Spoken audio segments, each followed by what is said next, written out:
Welcome back to Book Bites with Lauren, where we make food inspired by books. On this week's episode, we're going to make a Basque Burnt Cheesecake, which is the cousin of the New York style cheesecake. Now this one doesn't have your classic cookie crust. Instead, it's just filled with dairy, so hopefully you're not lactose intolerant. I'm not going to tell you the name of the book just yet, but let's see if you can figure it out by the end of the video. Ready to start cooking? Alright, let's go. First, I'm starting out with a springform pan that I've lined with parchment paper.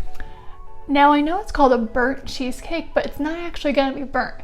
The name refers to the fact that we're popping it in an oven at 400 degrees Fahrenheit, which allows the sugar in the cheesecake to have a nice golden crackly top. So now this is ready, I'm going to put it off to the side and start mixing our cream cheese and sugar. Also, just like any of my other videos, if you're interested in following along, I'm going to share the recipe down below. Today's recipe is from bonappetit.com.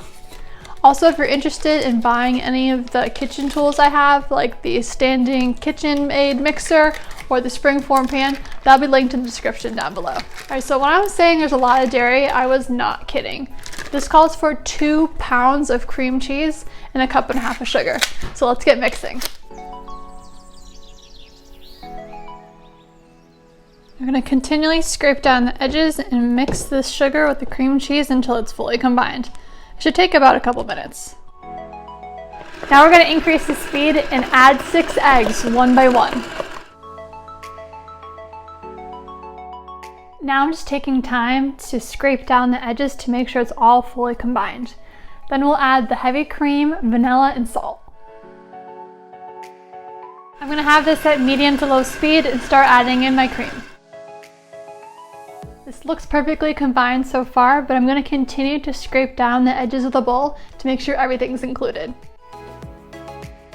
And now I'm going to add in a 1/3 cup of gluten-free flour, mix that together and pour it in the pan.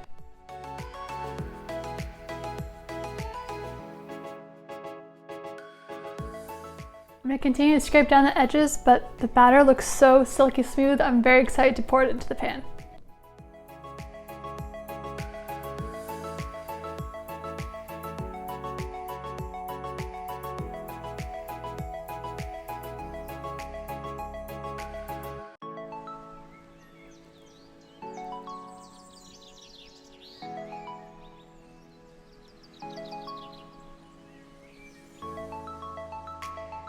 Now it's time for the big book reveal. Since there's so much dairy in this cheesecake, from the 2 pounds of cream cheese to the 2 cups of heavy milk, I thought this book would be perfect. It's called The Cow Who Fell in the Canal. We follow a cow named Henrika through a crazy adventure as she leaves her pasture to go through the canal and into town.